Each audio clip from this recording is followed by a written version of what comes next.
A little more than a week ago, residents of Sri Lanka overtook the presidential palace, driving President Gotabaya Rajapaksa, who had fled a few days earlier, out of power as the small island nation in Southeast Asia continued its descent into chaos. The cause of the economic turmoil that led to this point isn't a matter of dispute. In fact, it's written clear as day across nearly all major news outlets. In April 2021, the Sri Lankan president pledged that the nation's agricultural production, which had successfully fed the nation for the last 40 years, would transition into becoming more environmentally friendly to the delight of the international community. They then proceeded to ban the use of synthetic fertilizers and pesticides, resulting in a catastrophic decimation to the country's rice production by more than 50%. Now, to be frank, I don't know much about Sri Lanka, certainly not enough to comment on the situation there, but the part I find fascinating is the massive divide between the news and the news.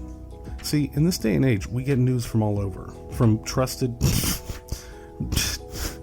news outlets, comedians, social media sites, and to compound this, different people consume news in different ways in various amounts. You have people that live for the news. They don't just read an article, they read all of them, gorging themselves on different perspectives from different sources. Then you have the casuals, the people that hear about a story and seek out more information if it's something they don't quite understand. This is the tier I would consider myself to be in. And then you have the normies, the people who just read a headline and move on, or at best they'll watch a YouTube video about the story and consider themselves informed.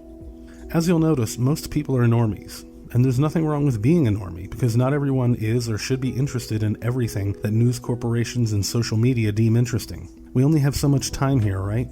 But because this group makes up the majority of people, it is vitally important that the information they consume be as trustworthy as possible.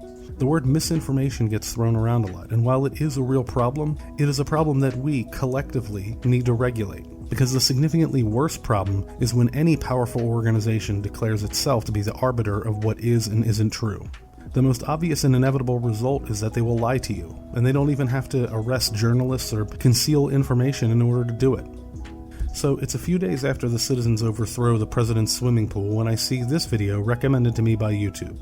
It's a channel I'm not subscribed to and a video with more than 3 million views that gives a 15-minute summary of what is going on in Sri Lanka. And it doesn't mention the environmental measures once. According to this video, the collapse of Sri Lanka was because the president's family made some bad decisions.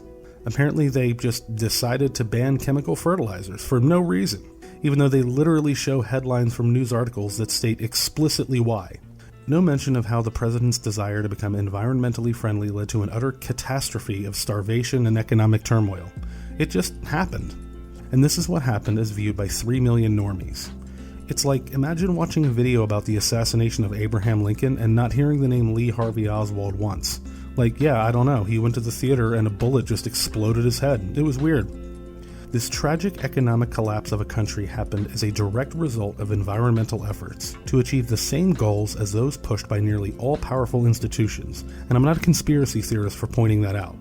Major news events happen, and the version presented to normies is carefully crafted so as not to present anything that may disturb the wants and desires of a ruling class. And that, frankly, is scary. In fact, it is significantly scarier than any scenario you can imagine involving boomers on Facebook sharing bogus news articles.